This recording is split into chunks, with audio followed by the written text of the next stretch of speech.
What's up, Kelton? Oh boy. What what is up? Sounds like someone's in a better mood than me. I don't know. I think I'm just at that point in the week where you're like, I guess we're just gonna struggle through this and try and get to the weekend. It's been a crazy week for me, but I didn't have a sick baby to contend with. So how's it been for you? Yeah, it was his first time getting sick. And so all my plans for the week went out the window when on Mother's Day he threw up down my back so much I could feel it trickling down the backs of my calves. And I was like, oh, okay. All right, here we go. I'm Krisserin Canary. And I'm Kelton Wright. Follow our quest to publish our first novels From first drafts to query letters through inevitable rejection and hopefully eventual success. from California. Colorado. This is Pen Pals. I don't mean to laugh, but it was also your first Mother's Day, wasn't it? Yeah, it was rough. It was rough. I know he doesn't listen, so I feel fine saying no card, no present, no early out of bed to make me anything. It was just like once we both got up, he was like, do you want pancakes? And I was like, yes. Yes, I want pancakes. Get in the kitchen. Oh. Yeah, it was not a great time. But yeah, my week went out the window. And today, just so everyone is tuned in, today is the hormonal rage day of my cycle. So this morning I was like, why am I so mad? And then I looked at my little Clue app and was like, aha, the day has come. I'm not actually mad. I'm just experiencing a surge of hormones. Lucky me. Well, I guess it's a good thing we did the AI episode last week. Yes. Can you imagine? Oh, I would have been unhinged. Can I just say, I kind of hate Mother's Day. Do you? Yeah, I kind of do. I mean, I try and go out of my way to make my mom, my stepmom, and my grandmother feel special on that day.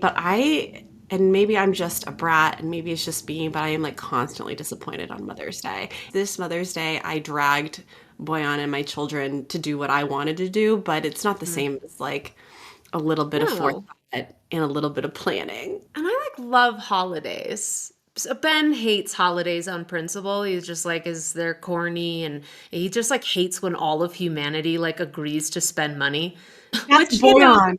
Boyan's the same way. like I get it. Like I am also an anti-capitalist, but I do also want to be celebrated the first time Mother's Day comes around and I'm a mom. I And know. I It's know tough, it's tough man. because like he and I are both so threadbare and he's been working so much at a job he fucking hates just to make extra money since I lost my gig. So like the love is there, but I just my love language, you'll not be surprised, is words of affirmation. Yeah. And I just, it's like write a card on a paper bag and then use wood Honestly, to trace a little. You could do fucking anything, and I'd be like, I "This is so sweet. You thought of me." I know. I know. I just want to shout out all the teachers out there that every year make sure that the kids write something for their mothers because that's Hmm. pretty much the extent of what I got for Mother's Day, which I definitely enjoyed. Ren wrote like a fill in the blank card. And she said that I was 71 years old and my favorite thing to do was sleep. And I was like, she knows me well. Shout out to my dad, who was the first person to say Happy Mother's Day to me at like 5:45 in the morning via text. Oh, that's sweet. Actually, my dad and my stepmom sent me flowers. That was really nice. Oh, that's so Yeah. nice. I can't receive flowers here. Well, I've just learned for my birthday and for Mother's Day, just make sure I buy myself stuff and Hmm. celebrate myself. But enough kvetching about how unappreciated we are. Let's talk about writing. So, with Woodsick, I'm assuming you didn't get out of the house to narrate your novel too much. No, and like the few times I was walking with him outside, I was just so tired because he's just up all night, like screaming and thrashing. So I just let this week pass. Yeah.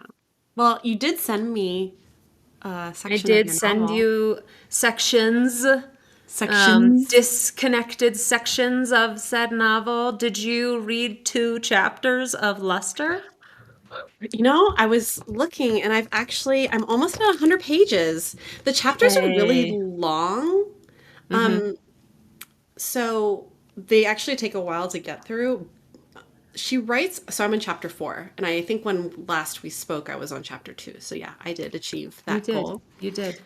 Um, and what was interesting about chapter 4 is that she starts the chapter opening with the history of the family of the main character.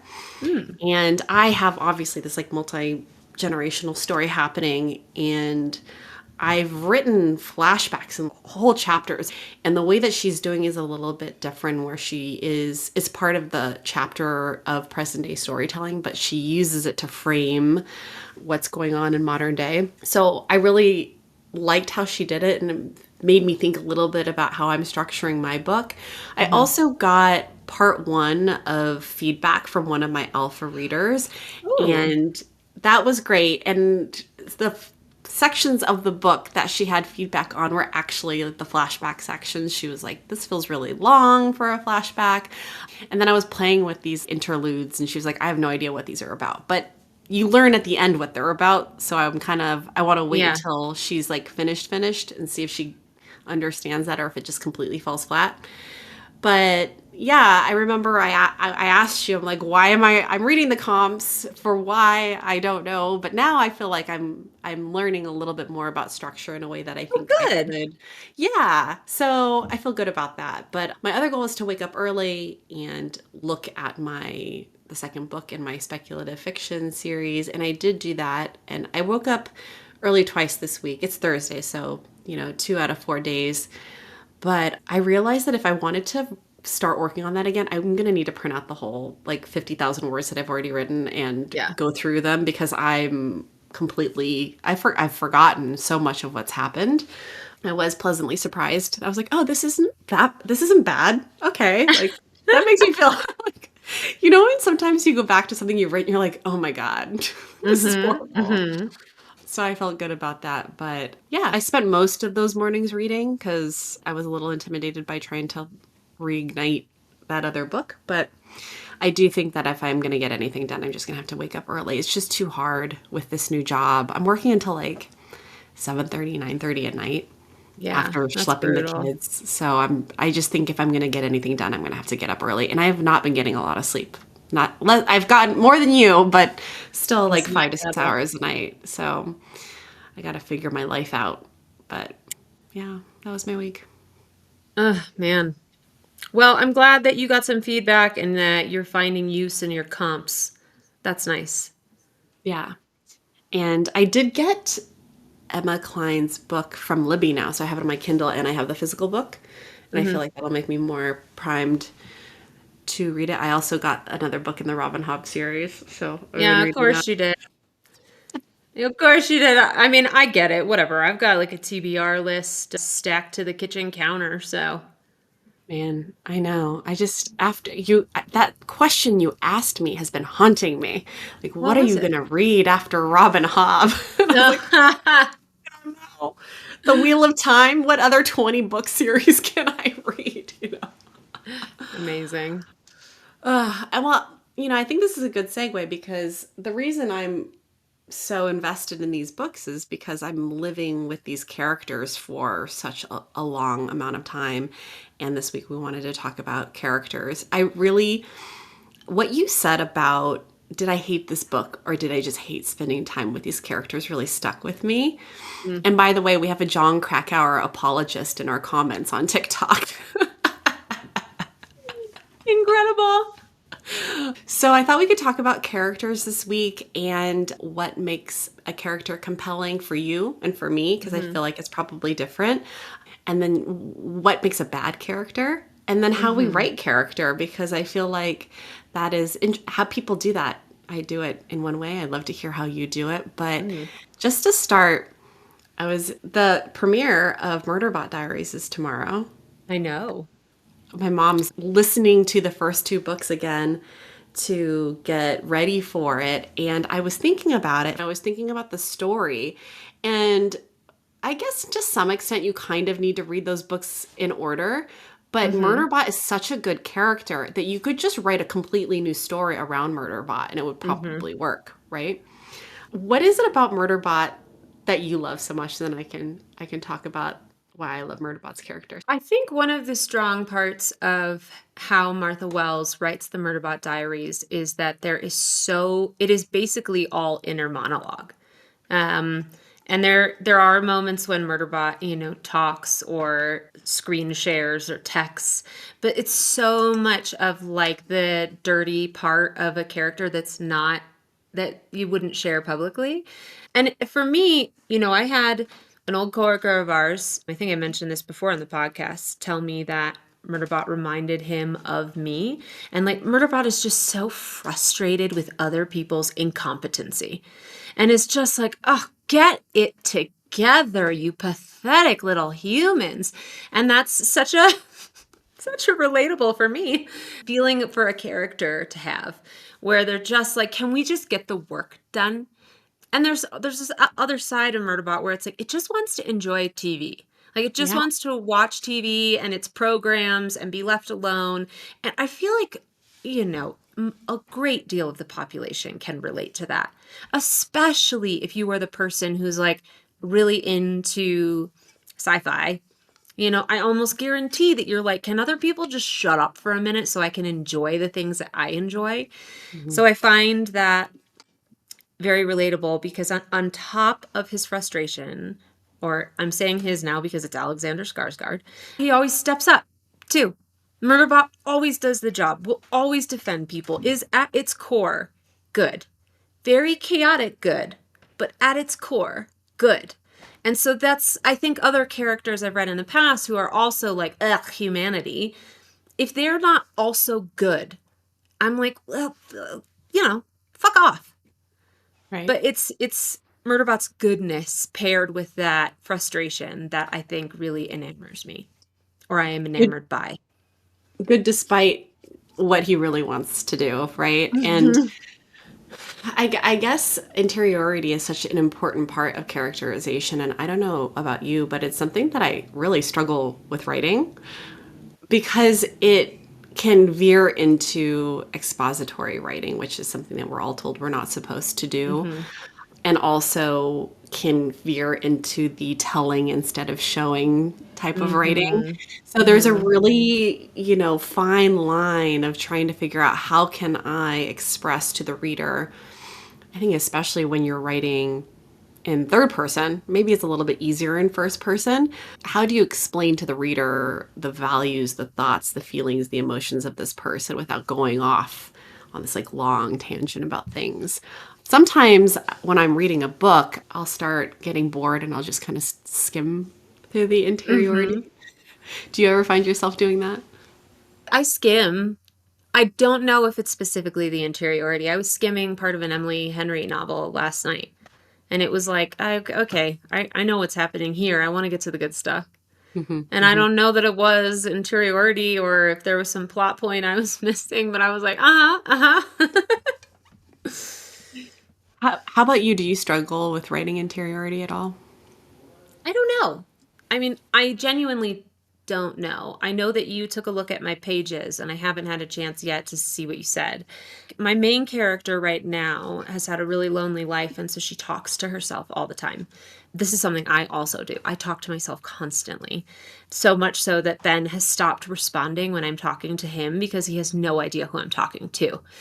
And so I wanted to write a character who, like me, is like engaging with the physical world around her as if it's interacting with her. And then, the thing in my novel is that eventually it does. But when I'm just thinking about interiority and the show don't tell part, and I do think that there's like a show and elaborate kind of thing that has to happen. Like if I'm imagining a character who's about to walk into a bar, hot girl, we don't know for sure yet if she knows she's hot or not. She's wearing a short skirt. Before she walks in, you have that character tug down her skirt. And there's two really different directions you could take it. You could be like, the character tugged down her skirt. She could feel all the eyes on her before she was even inside the bar. Or the character tugged down her skirt. Let it ride up over the course of the night so you can leave them wanting more and more. And it's like, those are both like how the character is thinking, and you're telling what they're Mhm. thinking, but you kind of, if you just say the character tugged down her skirt, then you're leaving it up to how the reader would feel walking into that room to interpret what that means. And you, yeah, you could like show more and more like she hunched her shoulders and she looked warily around the room. It's, but it's like at some point you gotta like add that oomph to be like, Mhm. this is what's happening for this character. You don't Mhm. need to be like she tugged down her skirt because she wanted to be a whore later. Like I don't know, it's like I don't know how far telling goes. So I don't know is the answer. You read my pages. Was there a I lot of did. interior? That's a good question. I wasn't really looking at it through that lens. I was trying to figure out like what are the questions that are pulling me through this? What are the things that I'm interested in that I want to learn more about?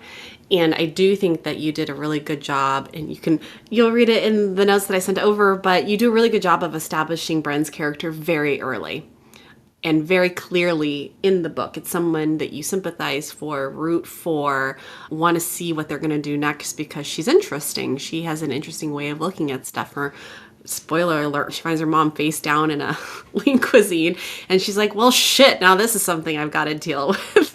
And it's like, oh, okay. Like, this is how we're dealing with this situation. So I think how the characters react to the things that are thrown in their path is definitely, to your Murderbot point, it tells us a lot about who they are and why we want to be interested in them, because characters that do unsurprising things and live, boring lives or have mainstream thoughts are not characters that we really want to read.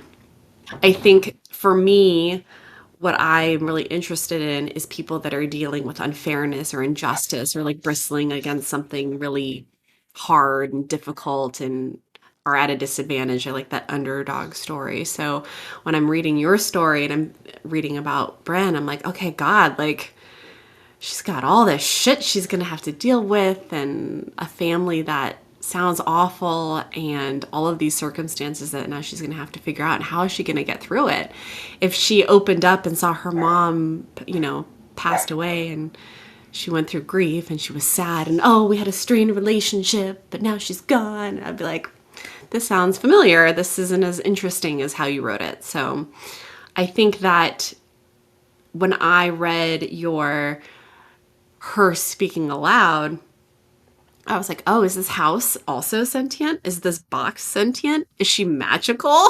It piqued my interest. Her behaviors are interesting. Her quickness to lies is interesting. You Mhm. want people who do surprising things. Murderbot's fascinations with soap operas when they're going out there and, their job is to murder things is interesting.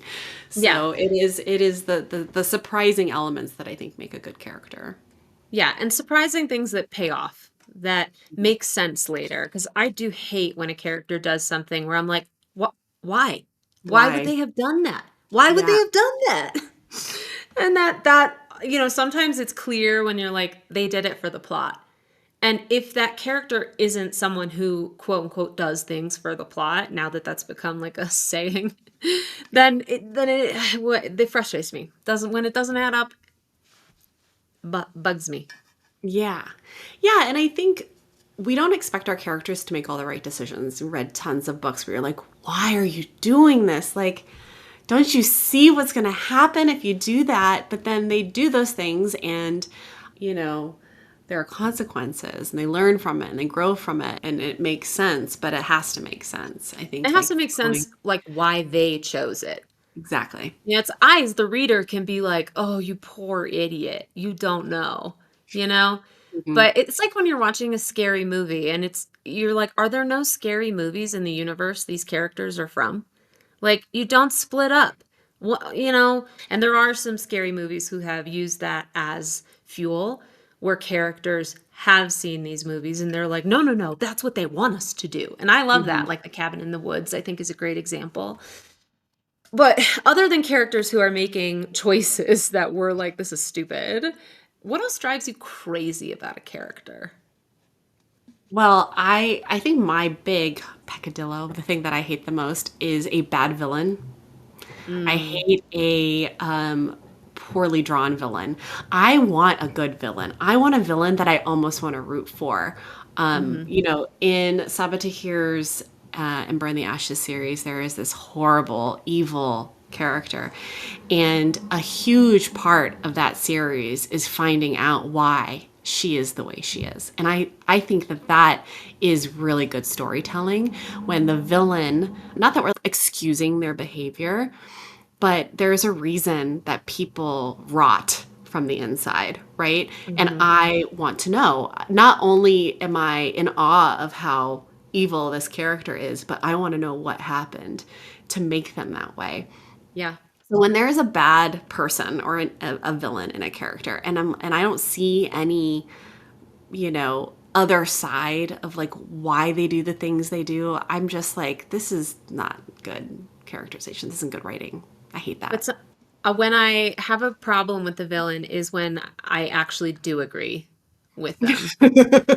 Then I'm like, oh no. Like in the Marvel Cinematic Universe, Thanos. I, hard to disagree with a man who's like, species have rotted all their planets and it's time to just get rid of half of them. And the most equitable way to do it is just to like flash half out. You know, they won't feel any pain, and I'm not choosing, and we'll restore the beauty back to the ecosystem. And like Ben and I were watching that, being like, I I don't hate this guy. I don't hate this guy. You're telling me I'm supposed to root against this guy? That these Avengers who can't like agree on anything and are mean to each other and are constantly bickering, those are the people I'm rooting for, who are just letting people die left and right. You know, it's just like that's when I have trouble with villains is when I'm like, I see their point. So I do think it can go too far. There is a book that everyone on TikTok is talking about right now that is called, what is it called? Silver Elite. Have you heard of this book? I have not. No. So the way that it was described is Hunger Games.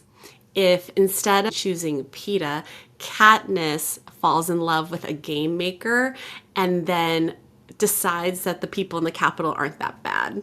God, I kind of want to read it. I think it has been labeled as pretty problematic, but Oh, I mean, you can't win for losing these days, I guess. But it's getting tore up on Book Talk. just So kidding. I don't want to read it. Sounds yeah, terrible.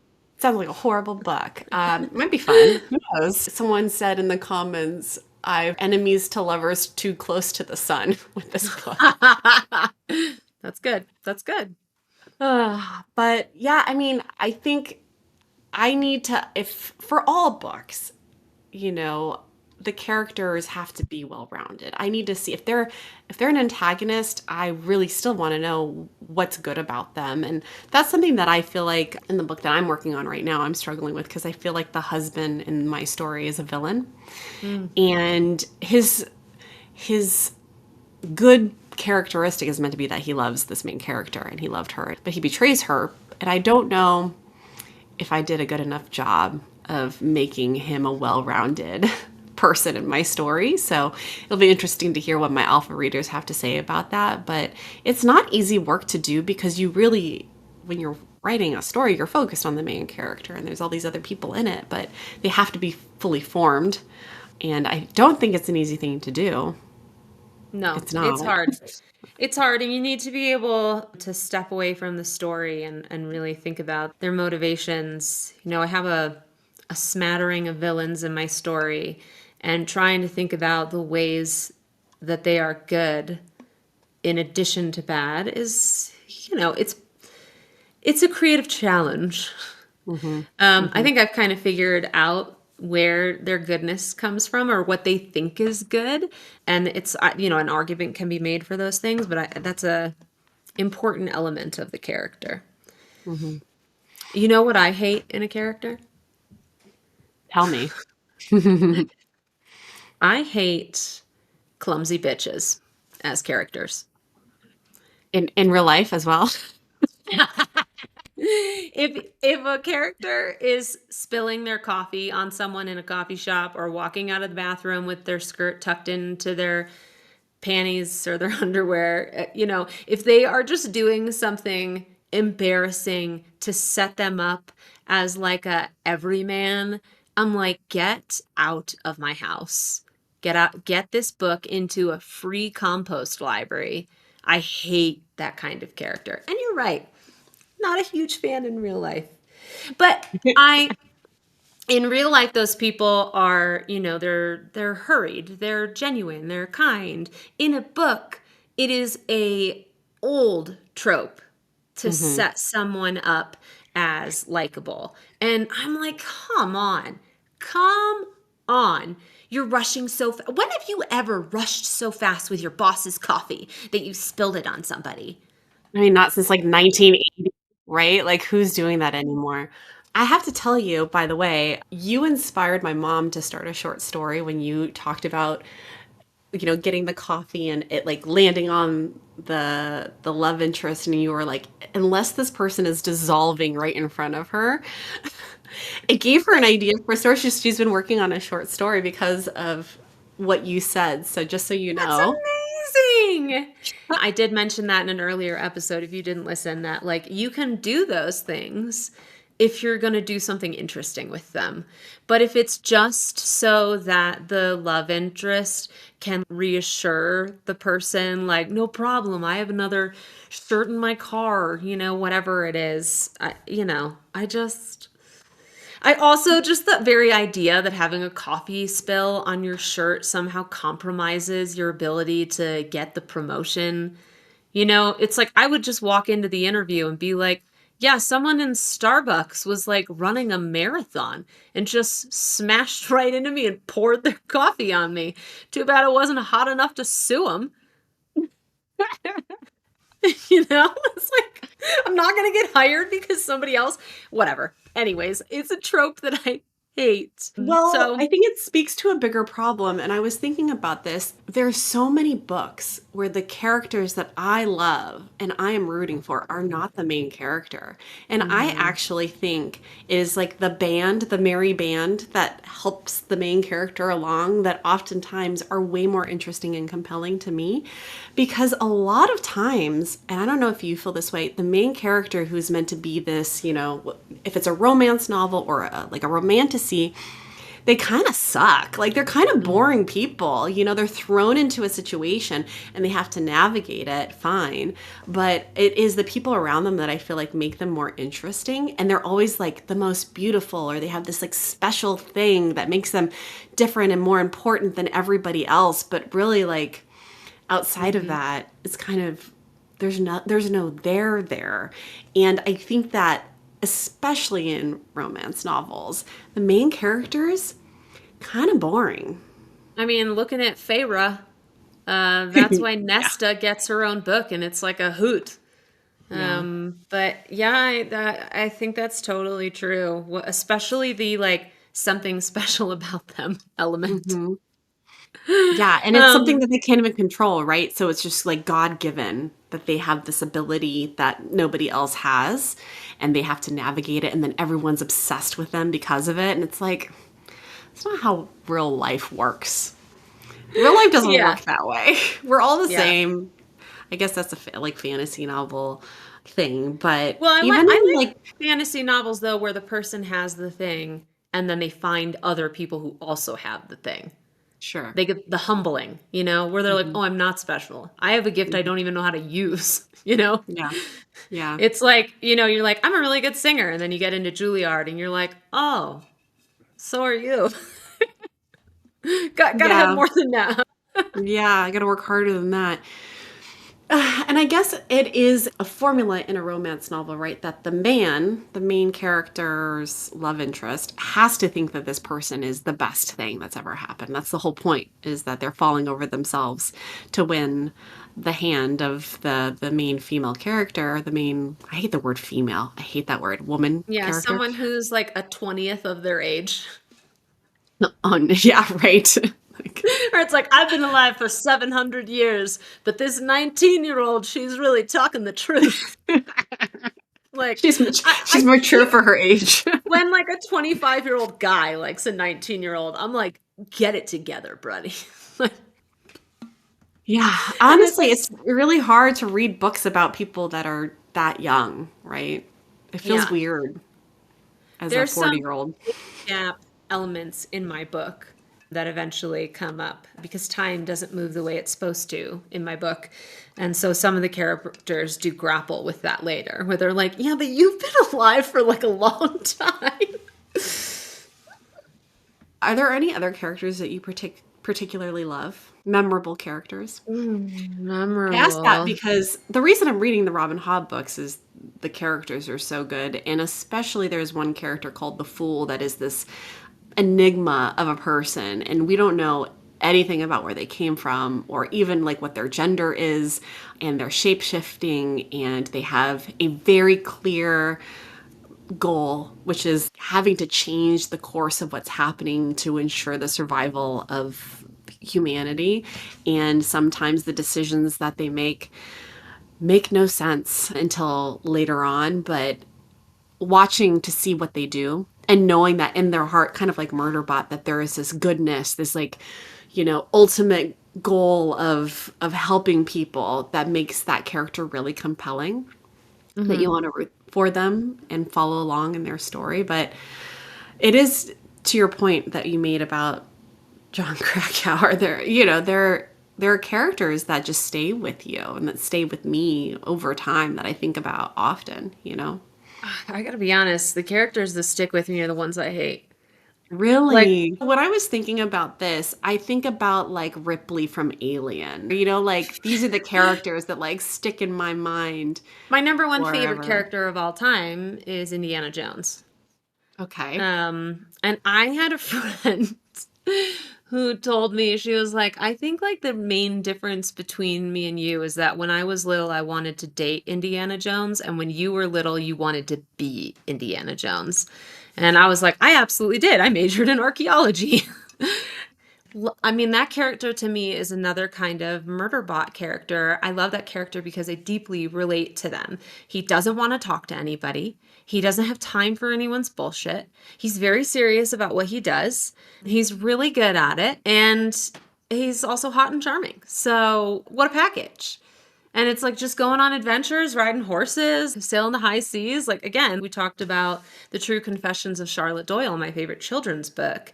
And I loved the main character because she was like, why can't I be a swashbuckler? She was like, who are you to say I can't swashbuckle?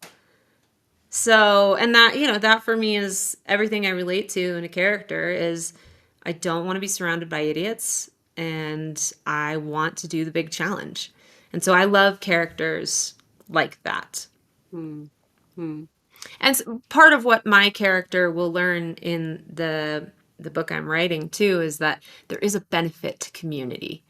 So like most of the fiction characters I write start from a place of severe independence and personal isolation that they've often opted into, and that they just feel like they're better off alone. They feel like they can do it better alone, they can take care of themselves more alone, and that bringing people into their lives merely complicates things.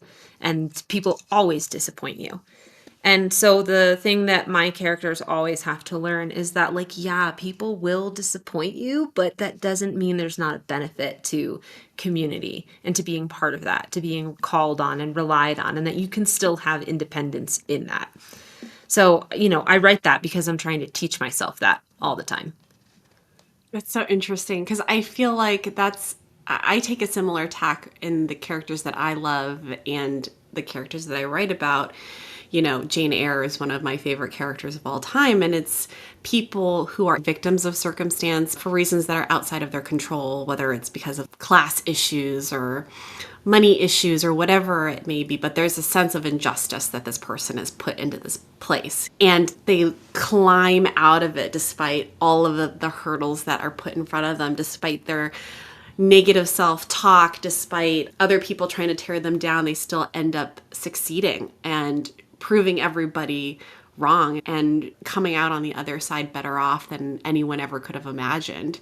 And I feel like that's because I've had to do that in my life. Or coming from a poor background and then being Mm-hmm. thrust into privilege and having to deal with those people has really shaped me and the stories that I like to read and the stories that I like to tell. But maybe this is also why I like Korean dramas so much, because there is such a class divide in Korean dramas and injustice because of that. And I love those stories. Like I literally, like when I watch stories that have that really strong sense of injustice, my hands hurt. I get so into it that like my physical body starts to ache, and I love that. That's what I want to read about and what I like Yeah. to write about. But I well, think let's talk about that's an element of write what you know. You know, it's yeah. like, you know, you're kind of writing a story that you're familiar with, and so am I. You know, it's like I Mhm, ran away when mhm. I was 7 and left my parents a note that said, I got it from here. So it's like, you know, you kind of, I am writing myself into a lot of these books, but I think the real joy for me is like the other characters that I get to craft and meet along the way and their influence on that story that I want to keep telling. I love the story that you're telling. Like I love those stories. The underdog stories. Oh yeah, sign me up. And I love the fiercely independent characters that are just like, I am gonna do this thing. It's so inspiring because I feel like we all want to be that way. We all just want to be fearless and just go after whatever it is we want. So watching other people do it is almost empowering in a sense. But that brings me to the question around how do you, we've talked about this, I think like, was it the first or second episode we talked about writing about people that we know? Yeah, it was early. It was very early. How do you develop characters? How do you find your inspiration for your character? Not so much maybe yes the main character. I think we just covered that, but the cast of characters in general that you write about. Oh, you know, scratch this from the record, but based on people I meet. Every book you read is like, this is not based on anyone in the real world. But my characters often are an amalgamation of people I have met in the real world. Like, there is this guy that we used to come across when we lived in California who was so nice. Just like you run into him on the street, have like a great conversation, nice guy. But then was such a fucking stickler, such a rule follower. Like there are all these trails in Topanga that are not maintained, they're not Forest Service or everything. And he was like, we need to have a town committee that manages these trails. And it was like, the next time there's a tree down, just bring your fucking saw. Why do we have to make this such a thing? But then he was so lovely. And then he would send all these follow up emails to these like committees we were on. And it was so annoying. And I held him in my mind as a character because I was like, how could someone be so delightful and so irritating? That to me, in my mind, when I meet people like that, I'm like, character study. I am thinking about this person as a character because it's Mhm. interesting. You know, they're dynamic and they surprise me, and I like them and I don't like them. And so when I think about my characters, I am thinking about some of those elements. As like in your real life, you know, you meet all these people who are just people. You know, it's like they're not your soulmate, not your best friend. You're not like, think about how rare it is to meet like another woman and be like, I want to get drinks with her. I got to Mhm. find a way to be friends with her. And it's, you know, it's not like you can't have that feeling with a bunch of people after you've gotten to know them, but it is kind of rare to have that like, ooh. And so I'm like, what are all these other people up to? Why don't they have the ooh for me? What is the ooh they give to other people? You know, the haha. And so I'm watching people. I'm watching people in my life and I'm taking notes. Sorry, guys. I love the ooh, haha. No, it makes me think of Mr. Collins in Pride and Prejudice. What The excellent most exemplary vegetable. makes them boiled potatoes. It's like Uh, a character that's so annoying, but so thrilling to watch, and yeah. how he, what's the word I'm looking for? The way that he acts with Lady Catherine de Bourgh. He's a great character because he's not a Mhm. bad person. No. But you hate him. Yeah, You're like, because oh, he's this gonna little make all of twat. them homeless. He's gonna inherit the Yeah. whole. But Yeah. that's not his fault. It's society. It's how it was. It was the law, which is Mm-hmm. why Jane Austen's books are so great because it's pitting the plight of a woman in society, and she was not a woman that was living a normal existence in what was it, like Georgian, Edwardian England at the time, you know? But that's incredible. Yeah. So I feel like I have to admit it is very similar for me in terms of how I'm getting inspiration for characters. There's just some people that you meet that you have to immortalize. There's this man, and I didn't really actually meet him or interact with him, but he was a legend in Apple Valley, and we called him Wino Mike. Wino Mike was the town drunk that would be passed out on the side of the street.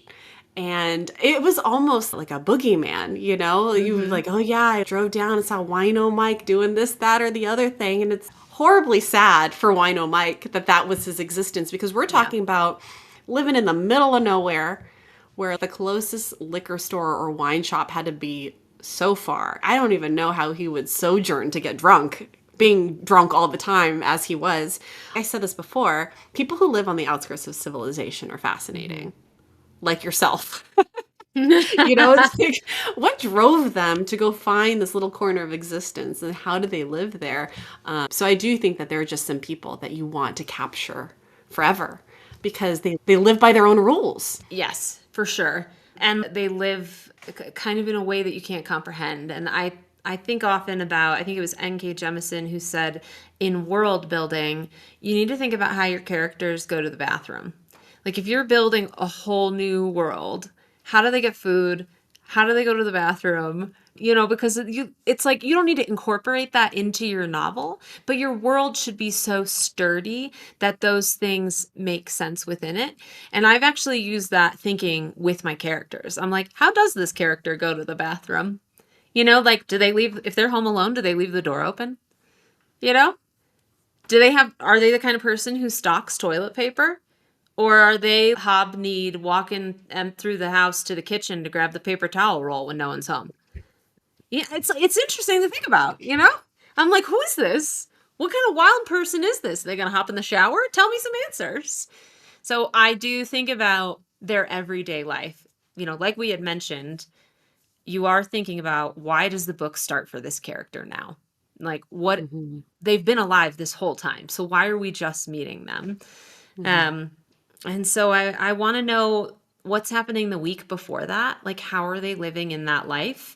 And that helps me flesh out some of these characters a little more, especially the villains, where, you know, villains like probably working on their master plan, but they're also just living Yeah. before we meet them for a long time. And you got to think how they got there and how they operate in their world. So when I have a base of a character, I go into their house and I'm like, okay, you have nothing to do today. What are you doing? Yeah. How does your character take a shit? Yeah. How do they take a shit? You know, are they constipated? Are they drinking enough water? Do they Do they think have any about that? fiber in their diet? Yeah. Is there fruit in this landscape? You know? Are they eating Yeah. vegetables? I have actually really been struggling with, do my characters eat? Because there's time stuff and magic stuff. I've been thinking about this a lot. See, there's always food and eating in my stories. I like to zoom in, and I think that you learn so much about a person by the way that they eat. I remember, and maybe this is me like being adaptive to a different social class and being a good mimic. I remember learning how to eat properly as I would go to fancier restaurants and like watch what other people were doing.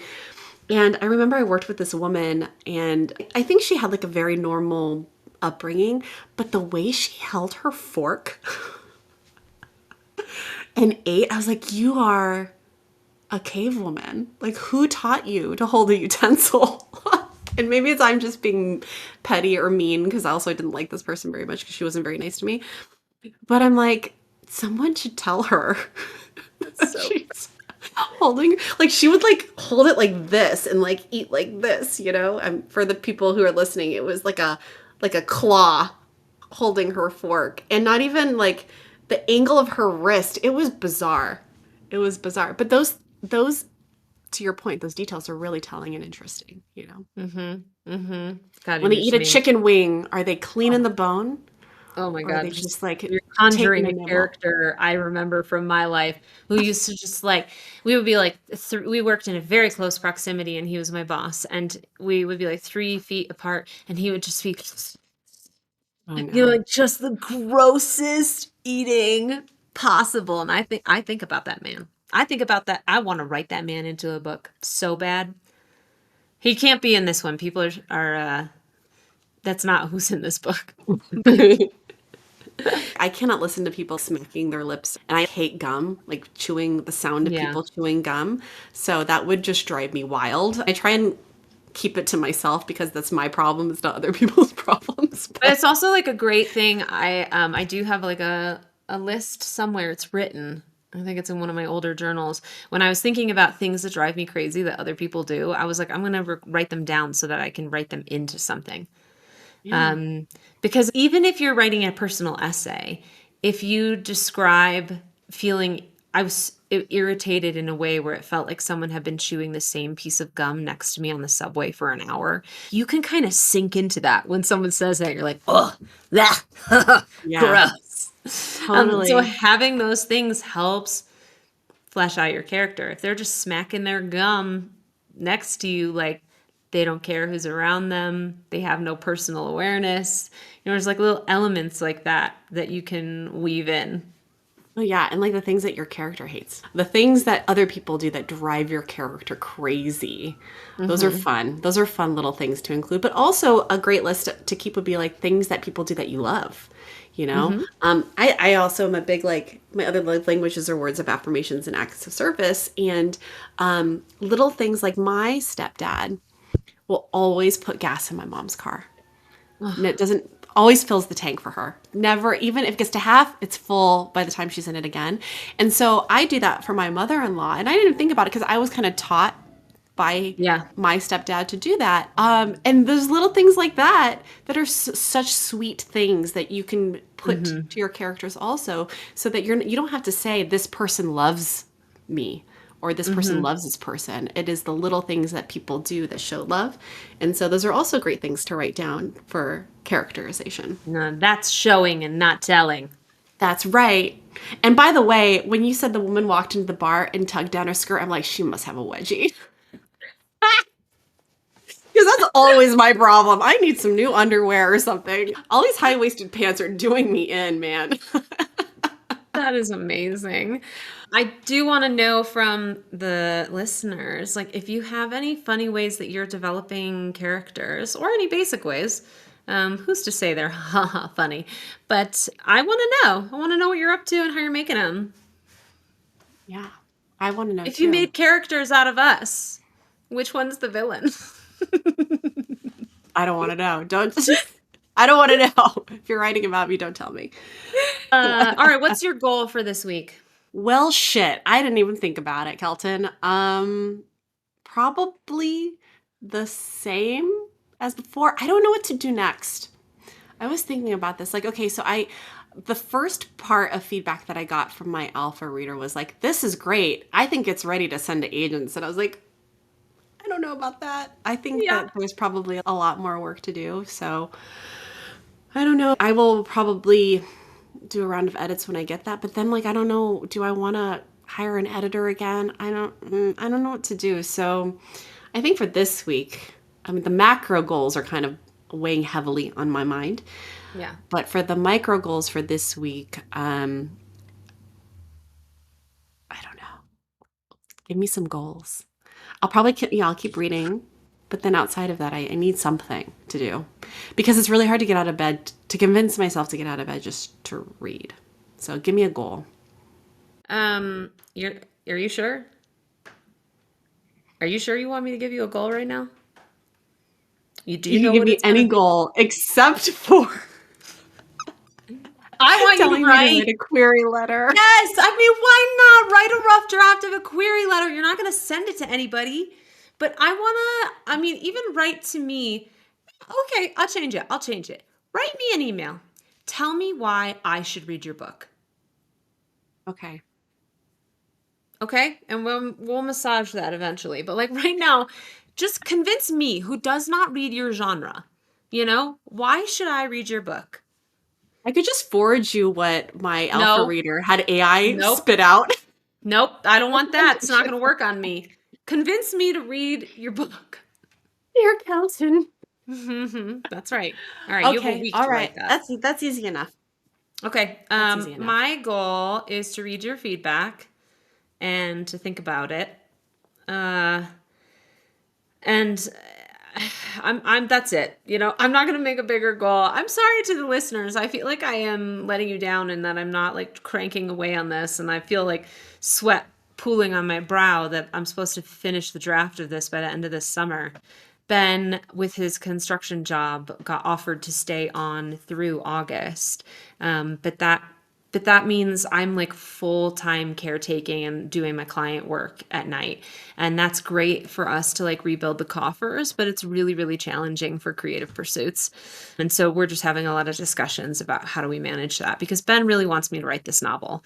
And he hates the idea of me taking on some of the tech influenced client work that is coming my way, because he's like, that's not the life you want to live. And I was like, yeah, I agree, but like there are elements of the life I want to live that require money. So we got to figure that out in our house. So I'm going to read your feedback and I'm going to think about it and how I incorporate it. But for now I'm going to go light on the goals. Yeah. Well, to be fair, the feedback that I gave wasn't. I know that there was sections missing and stuff, but I was basically like, these are the things that I'm excited about. These are the things that I feel like I'm going to learn, that I'm thinking about. But ultimately, I think that what you have, where you started from, is very strong. So I don't have any fear that this is a story that's going to dissipate into the ether that you're not going to pick up again, because the characterization is so well done that I know that Brad's just sitting in the back of your head, I mean, whispering to you when you're doing these other things. But we had a listener share in her own Substack a story about us, and also about taking a break from writing and how it's okay to not be writing all the time. So I feel like real life gets in the way. That's just how it is, and you shouldn't be hard on yourself, and I'm sure people understand. I want to shout her out. I want to get the name of her Substack right. Abby Wolf, and she writes Sounds About Right, which I was like, yeah, I love a pun, girl. But I've been enjoying her Substack. So if you're into writing, shout out Abby Wolf, Sounds About Right. And obviously, right is spelled like writing.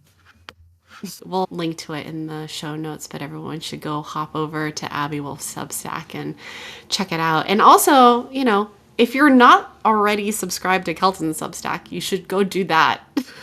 Oh, yeah. Shangrilogs.substack.com. You're not reading that? Come on, get on the bandwagon. Come on. My mom's a subscriber. Let's go. All right, friends. Happy writing. Where can the people send us an email? You can email us at officialpenpalspod@gmail.com. You can follow us at penpalspod on TikTok. You can follow us at... Yeah, on TikTok.